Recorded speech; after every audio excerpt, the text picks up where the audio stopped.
কুরবানির পশু আমরা জবাই করি, কুরবানির পশু কিন্তু গোশত রক্ত আল্লাহর কাছে পৌঁছে না।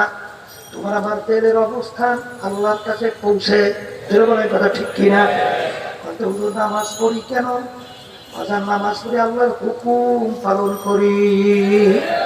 রোজা কেন রাখি? আল্লাহর হুকুম পালন করি। হজ কেন করি? আল্লাহর হুকুম পালন করি। তাইলে বাজার যাকাত কেন দেই? আল্লাহর হুকুম পালন করি। পর্দা কেন করি? আল্লাহর হুকুম পালন করি। মিথ্যা কেন বলি না? আল্লাহর হুকুম পালন করি।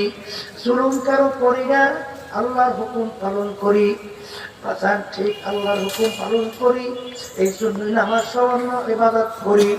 কিন্তু রব্বুল আলামিন তো বলছেন আকিমুদ্দিন, তোমরা দিনকে প্রতিষ্ঠা করো। বাজার দিন প্রতিষ্ঠার জন্য রাষ্ট্রীয় পর্যায় পর্যন্ত আপনার আমার সাধ্য শক্তি অনুযায়ী চেষ্টা করে, এটাও কিন্তু খরচ। আসতে কোন আসতে আসতে কর। হ্যাঁ, এই অনেকে তো গুরুত্ব দেন না, বোঝেন না। বাজার আজকে এত মুসলমান থাকার পরেও আজকে আমাদের ভবিষ্যৎ প্রজন্ম সন্তানরা আজকে নাস্তিকতা শিখবে, বিভিন্ন ধরনের পশুর আচরণ গুলো শিখবে। বাজার ও আপনার আমি কি করতে পারলাম? কি পারছে? এটা কি বাংলাদেশের সিংহমার মানুষ চায়? আসতে কয় চায়, বাস্তবে পারেন না। এক শ্রেণী কিন্তু আমাদের মতো হুজুরে বসে, এরা মনে করে এইটা কি আমাদের কাজ? তাই তোমাদের কাজটা কি? খালি খাবার পেট ডালবার, বইয়ে বইয়ে ই করবা, ডাক্তার নিয়ে ঘুমাবা, এইটাই তোমাদের কাজ? হ্যাঁ হ্যাঁ, এই কাজটাই তোমাদের, এই কৌশলটাই শেখছো, কাজটা এইটাই ছিল। আল্লাহ রাসূল সাল্লাল্লাহু আলাইহি ওয়াসাল্লাম ওদের অন্যায়ের বিরুদ্ধে, ওদের জুলুমের বিরুদ্ধে, ওদের শিরকের বিরুদ্ধে বলতে যাই আল্লাহর হাবিবের দাম মোবারক কেন শহীদ হইল? হেলমেট ভেঙে মাথা মোবারকের মধ্যে ঢুকে গেল কেন? আল্লাহর হাবিবের রক্ত মোবারক শরীর মোবারক থেকে বের হইয়া জুতা মোবারক কেন আটকে গেল? কি কথা কয় না? তাই আল্লাহ রাসূল সাল্লাল্লাহু আলাইহি ওয়াসাল্লাম রাষ্ট্রপ্রধান ছিলেন কি ছিলেন না? আল্লাহ রাসূল সাল্লাল্লাহু রাষ্ট্র চালাইছে। এক শ্রেণী বুজুর্গ, বর্তমানে যে বুজুর্গ হয়ে গেছে, বুজুর্গি ওরে বুজুর্গ রে, তোমার এই বুজুর্গিতে আমার দরকার নাকি? কি দরকার? হ্যাঁ, কি দরকার? মালিক আমাদেরকে বানাইছে হুকুম পালন করার জন্য, ইবাদতের জন্য। নামাজ পড়ি, রোজা রাখি, অন্য ইবাদত করি, আল্লাহ হুকুম পালন করি।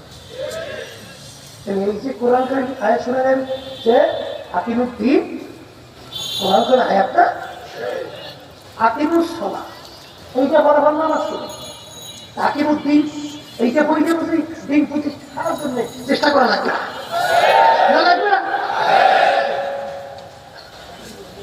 এই ইহুদি নাসারা খ্রিস্টান ওরা কৌশল করছে, কৌশল করে তোমাদেরকে বানাইবে গোলাম, ওরা থাকবে রাজা, আজীবন গোলামি করবো, যা বলবো তাই করবো। ওদিকে চাবি নিয়ে আসো, ঘুরেই দেবো। কথা বুঝে বুঝেন দেয়, বুঝেন কিছু? এই জন্য আমার ভাষাকে বলবো,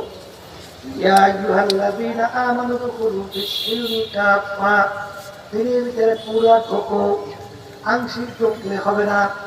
এই যে আমার বাজানদেরকে বলো, পর্দার মা বোনদেরকে বলবো, আমার আপনার দূর করি রহমাতুল্লাহ চরমনের জমিনে ঘুমাই আছে, আল্লাহ তার দরজাতে বেশ বন্ধ করে দেয়। আল্লাহর কুতুব বলতেন, বাজার আমার মালিক বলছে দিনের ভিতরে পুরোপুরি ঢোকো, আমার ভিতরে দিনের কোন কর্ম যদি কোন কাজ যদি কমতি থাকে, দয়া করে তোমরা আমাকে ধরাইয়া দাও। কি মনে আছে? মনে আছে? আছে, হ্যাঁ। আল্লাহর হুকুম মাইনে তারপর আমার কবরে যাওয়া লাগবে। কারণ আমি ফজল করে চিন্তা ভাবনা করিয়া দেখছি আমার কবরে আমি যাব, তোমার কবরে তুমি যাওয়া। আমার কবরে কিন্তু পীরের পরিচয় চলবে না। তুমি কোন বংশের লোক এই পরিচয় কবরে চলবে না। তুমি ধনী না গরিব এই পরিচয় কবরে চলবে না। আর তুমি চরমনাইয়ের লোক না, তুমি বিএনপির লোক না, আওয়ামী লীগের লোক না, জাতীয় পার্টির লোক না, ফুরপুরে না, সাবসিনা না, আটটসি না, রাজারবাগ না, দেওয়ানবাগ না, মাঝহাবি না, আল হাদিস না, অমুক তমুক সমুক এই পরিচয় কিন্তু আমার মালিকের কাছে চলবে না। কবরের সবার জন্য প্রশ্ন তিনটা। এক নম্বর প্রশ্ন মান রব্বুকা, দ্বিতীয় নম্বর প্রশ্ন মা দীনুকা, তৃতীয় নম্বর প্রশ্ন মান নাবিয়ুকা। এই তিন প্রশ্নের ভিতর কোথাও কিন্তু নাই তুমি চরমনাই কিনা পাইছে আছে। তাই যদি না থাকে এক সিনেমার বাজাররা তলের পিছনে পড়ছে। হ্যাঁ, এই দল দিয়ে আমরা করবি কি করবি, কি করবে দল? দল কবর করে পরিচয় চলবে? তাই যদি নাই চলে, আচ্ছা নিজে চিন্তা ভাবনা করিয়া কোন আনুষাক কোন বা আহলি কুন্নারা, নিজে জাহান্নামের আগুন থেকে বাঁচাও, আহাল পরিবার পরিজন তাদেরকে জাহান্নামের আগুন থেকে বাঁচাও। এই আমার ভাইদেরকে বলবো, পর্দার মা বোনদেরকে বলবো, এই দিনের পথে চলার জন্য, নেক আমল করার জন্য, খারাপ কাজ ছাড়ার জন্য, গুনাহ থেকে বাঁচার জন্য এই যে তরিকা শোনেন, চরমনায় তরিকার নাম হলো সিস্তিয়া সাবিরিয়া তরিকা।